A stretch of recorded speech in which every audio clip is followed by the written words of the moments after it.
In a part of the world whose name I forget lived once upon a time two kings called Peridor and Diamantino. They were cousins as well as neighbors, and both were under the protection of the fairies, though it is only fair to say that the fairies did not love them half so well as their wives did. Now it often happens that as princes can generally manage to get their own way, it is harder for them to be good than it is for common people. So it was with Peridor and Diamantino, but of the two, the fairies declared that Diamantino was much the worst. Indeed, he behaved so badly to his wife Aglantino that the fairies would not allow him to live any longer, and he died, leaving behind him a little daughter. As she was an only child, of course this little girl was the heiress of the kingdom, but being still only a baby, her mother, the widow of Diamantino, was proclaimed regent. The Queen Dowager was wise and good, and tried her best to make her people happy. The only thing she had to vex her was the absence of her daughter, for the fairies, for reasons of their own, determined to bring up the little Princess Serpentine among themselves. As to the other king, he was really fond of his wife, Queen Constance, but he often grieved her by his thoughtless ways, and in order to punish him for his carelessness, the fairies caused her to die quite suddenly. When she was gone, the king felt how much he had loved her, and his grief was so great, though he never neglected his duties, that his subjects called him Peridor the Sorrowful. It seems hardly possible that any man should live like Peridor for 15 years, plunged in such depth of grief, and most likely he would have died too if it had not been for the fairies. The one comfort the poor king had was his son, Prince Saphir, who was only 3 years old at the time of his mother's death, and great care was given to his education. By the time he was 15, Saphir had learnt everything that a prince should know, and he was, besides, charming and agreeable. It was about this time that the fairies suddenly took fright lest his love for his father should interfere with the plans they had made for the young prince. So, to prevent this, they placed in a pretty little room of which Saphir was very fond a little mirror in a black frame, such as were often brought from Venice. The prince did not notice for some days that there was anything new in the room, but at last he perceived it, and went up to look at it more closely. What was his surprise to see reflected in the mirror not his own face, but that of a young girl as lovely as the morning. And better still, every movement of the girl, just growing out of childhood, was also reflected in the wonderful glass. As might have been expected, the young prince lost his heart completely to the beautiful image, and it was impossible to get him out of the room, so busy was he in watching the lovely unknown. Certainly it was very delightful to be able to see her whom he loved at any moment he chose. But his spirits sometimes sank when he wondered what was to be the end of this adventure. The magic mirror had been for about a year in the prince's possession when one day a new subject of disquiet seized upon him. As usual, he was engaged in looking at the girl, when suddenly he thought he saw a second mirror reflected in the first, exactly like his own, and with the same power. And in this he was perfectly right. The young girl had only possessed it for a short time, and neglected all her duties for the sake of the mirror. Now it was not difficult for Saphir to guess the reason of the change in her, nor why the new mirror was consulted so often. But try as he would, he could never see the face of the person who was reflected in it, for the young girl's figure always came between. All he knew was that the face was that of a man, and this was quite enough to make him madly jealous. This was the doing of the fairies, and we must suppose that they had their reasons for acting as they did. When these things happened, Saphir was about 18 years old, and 15 years had passed away since the death of his mother. King Peridor had grown more and more unhappy as time went on, and at last he fell so ill that it seemed as if his days were numbered. He was so much beloved by his subjects that this sad news was heard with despair by the nation, and more than all by the prince. During his whole illness, the king never spoke of anything but the queen, his sorrow at having grieved her, and his hope of one day seeing her again. All the doctors and all the water cures in the kingdom had been tried, and nothing would do him any good. At last he persuaded them to let him lie quietly in his room, where no one came to trouble him. Perhaps the worst pain he had to bear was a sort of weight on his chest, which made it very hard for him to breathe. So he commanded his servants to leave the windows open in order that he might get more air. One day, when he had been left alone for a few minutes, a bird with brilliant plumage came and fluttered round the window, and finally rested on the sill. His feathers were sky blue and gold, his feet and his beak of such glittering rubies that no one could bear to look at them. His eyes made the brightest diamonds look dull, and on his head he wore a crown. I cannot tell you what the crown was made of, but I am quite certain that it was still more splendid than all the rest. As to his voice, I can say nothing about that, for the bird never sang at all. In fact, he did nothing but gaze steadily at the king, and as he gazed, the king felt his strength come back to him. In a little while, the bird flew into the room, still with his eyes fixed on the king, and at every glance the strength of the sick man became greater, till he was once more as well as he used to be before the queen died. Filled with joy at his cure, he tried to seize the bird to whom he owed it all, but swifter than a swallow it managed to avoid him. In vain he described the bird to his attendants, who rushed at first call. In vain they sought the wonderful creature both on horse and foot, and summoned the fowlers to their aid. The bird could nowhere be found. The love the people bore King Peridor was so strong, and the reward he promised was so large, that in the twinkling of an eye every man, woman, and child had fled into the fields, and the towns were quite empty. All this bustle, however, ended in nothing but confusion, and what was worse, the king soon fell back into the same condition as he was in before. Prince Saphir, who loved his father very dearly, was so unhappy at this that he persuaded himself that he might succeed where the others had failed, and at once prepared himself for a more distant search. In spite of the opposition he met with, he rode away, followed by his household, trusting to chance to help him. He had formed no plan, and there was no reason that he should choose one path more than another. His only idea was to make straight for those spots which were the favorite haunts of birds. But in vain he examined all the hedges and all the thickets. In vain he questioned everyone he met along the road. The more he sought, the less he found. At last he came to one of the largest forests in all the world, composed entirely of cedars. But in spite of the deep shadows cast by the wide-spreading branches of the trees, the grass underneath was soft and green, and covered with the rarest flowers. It seemed to Saphir that this was exactly the place where the birds would choose to live, and he determined not to quit the wood until he had examined it from end to end. And he did more. He ordered some nets to be prepared and painted of the same colors as the bird's plumage, thinking that we are all easily caught by what is like ourselves. In this he had to help him not only the fowlers by profession, but also his attendants, who excelled in this art. For a man is not a courtier unless he can do everything. After searching as usual for nearly a whole day, Prince Saphir began to feel overcome with thirst. He was too tired to go any further, when happily he discovered a little way off a bubbling fountain of the clearest water. Being an experienced traveler, he drew from his pocket a little cup, without which no one should ever take a journey, and was just about to dip it in the water when a lovely little green frog, much prettier than frogs generally are, jumped into the cup. Far from admiring its beauty, Saphir shook it impatiently off, but it was no good, for quick as lightning the frog jumped back again.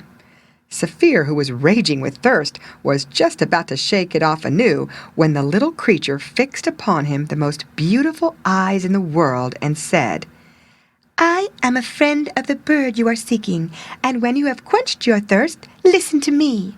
So the prince drank his fill, and then, by the command of the little green frog, he lay down on the grass to rest himself. "Now," she began, "to be sure you do exactly in every respect what I tell you.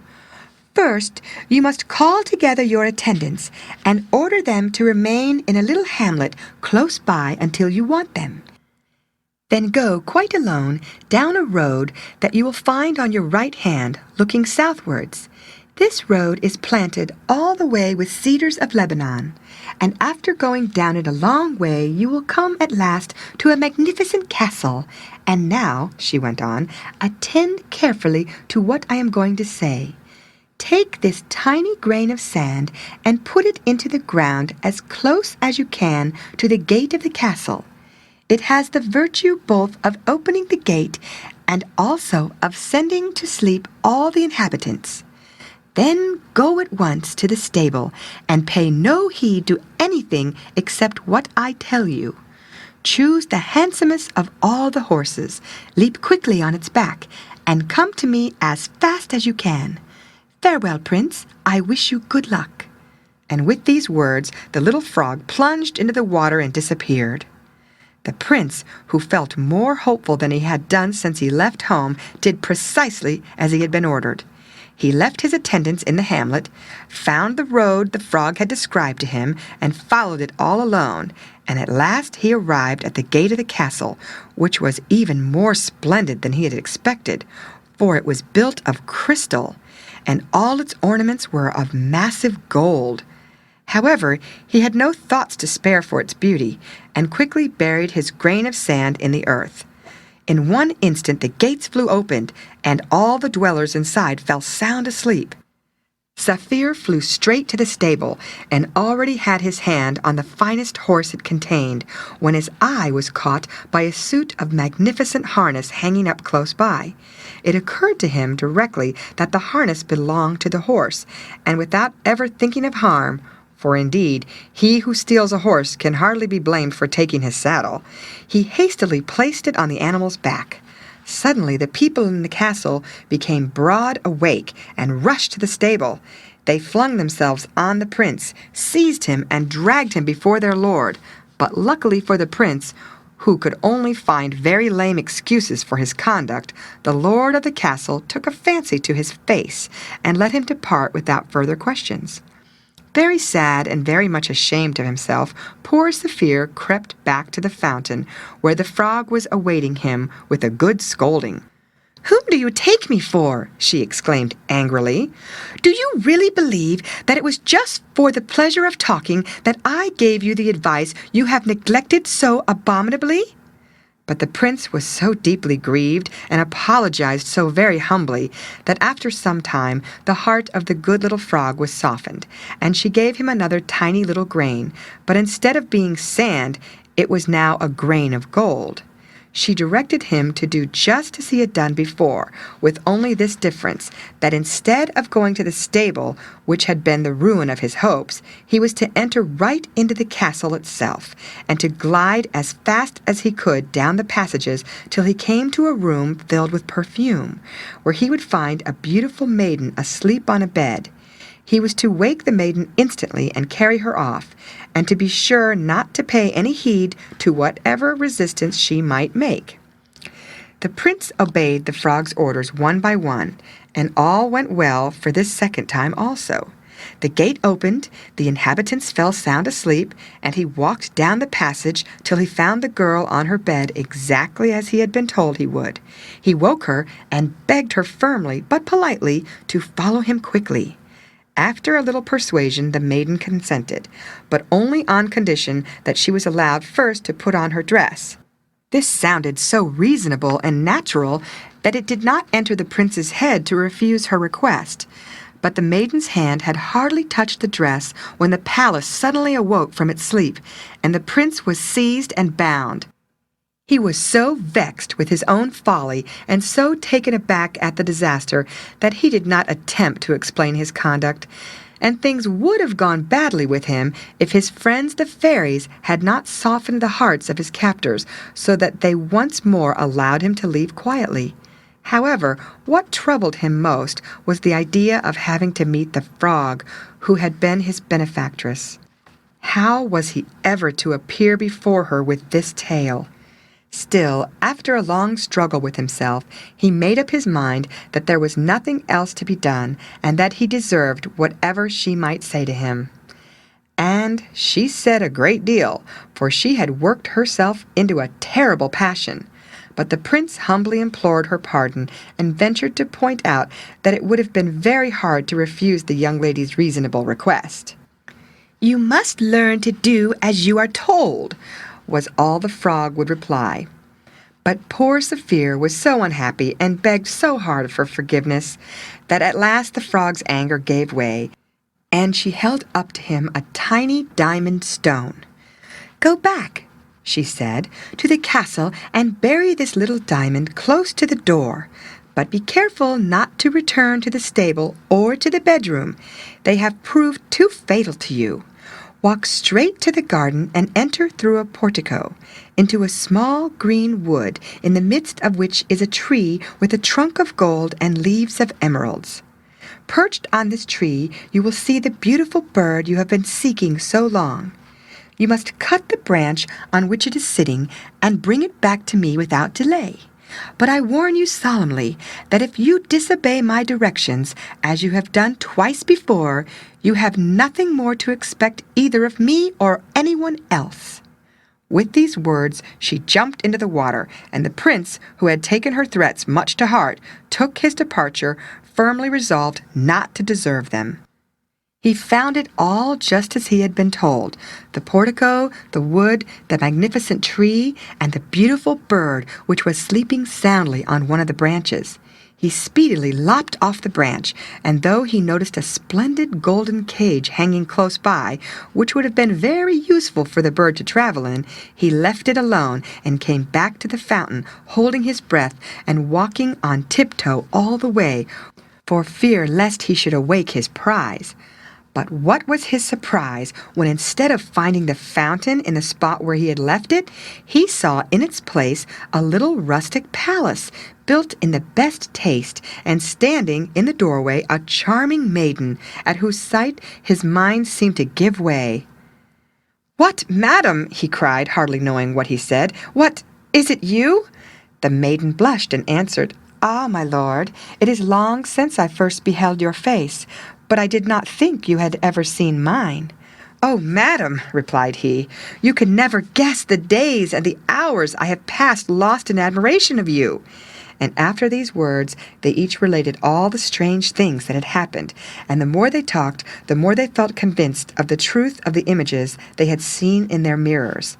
After some time spent in the most tender conversation, the prince could not restrain himself from asking the lovely unknown by what lucky chance she was wandering in the forest, where the fountain had gone, and if she knew anything of the frog to whom he owed all his happiness, and to whom he must give up the bird, which, somehow or other, was still sound asleep.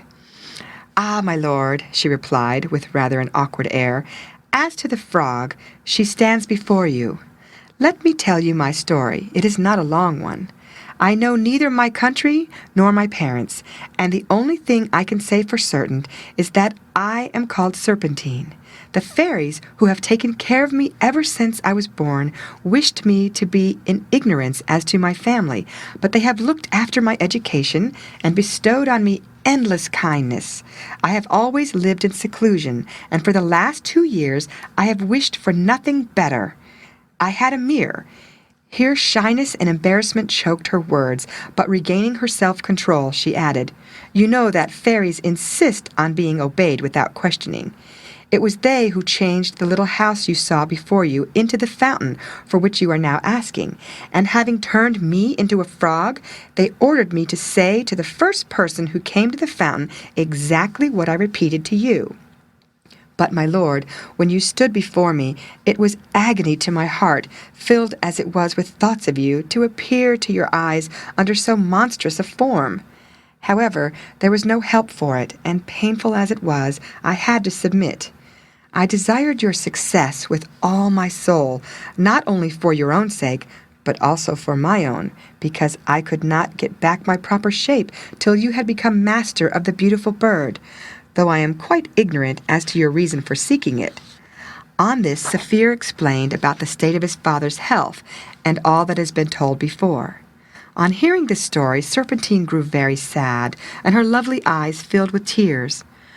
"Ah, my lord," she said, "you know nothing of me but what you have seen in the mirror, and I, who cannot even name my parents, learn that you are a king's son." In vain, Saphir declared that love made them equal. Serpentine would only reply, "I love you too much to allow you to marry beneath your rank. I shall be very unhappy, of course, but I shall never alter my mind. If I do not find from the fairies that my birth is worthy of you, then whatever my feelings, I will never accept your hand." The conversation was at this point, and bid fair to last some time longer, when one of the fairies appeared in her ivory car, accompanied by a beautiful woman past her early youth. At this moment the bird suddenly awakened, and flying onto Saphir's shoulder, which it never afterwards left, began fondling him as well as a bird can do. The fairy told Serpentine that she was quite satisfied with her conduct, and made herself very agreeable to Saphir, whom she presented to the lady she had brought with her, explaining that the lady was no other than his Aunt Aglantine, widow of Diamantino. Then they all fell into each other's arms, till the fairy mounted her chariot, placed Aglantine by her side, and Saphir and Serpentine on the front seat. She also sent a message to the prince's attendants that they might travel slowly back to the court of King Peridor, and that the beautiful bird had really been found. This matter being comfortably arranged, she started off her chariot. But in spite of the swiftness in which they flew through the air, the time passed even quicker for Saphir and Serpentine, who had so much to think about. They were still quite confused with the pleasure of seeing each other when the chariot arrived at King Peridor's palace. He had had himself carried to a room on the roof, where his nurses thought he would die at any moment. Directly the chariot drew within sight of the castle, the beautiful bird took flight, and making straight for the dying king, at once cured him of his sickness. Then she resumed her natural shape, and he found that the bird was no other than the Queen Constance, whom he had long believed to be dead. Peridor was rejoiced to embrace his wife and his son once more, and with the help of the fairies began to make preparations for the marriage of Saphir and Serpentine, who turned out to be the daughter of Aglantine and Diamantino, and as much a princess as he was a prince. The people of the kingdom were delighted, and everybody lived happy and contented to the end of their lives. The end.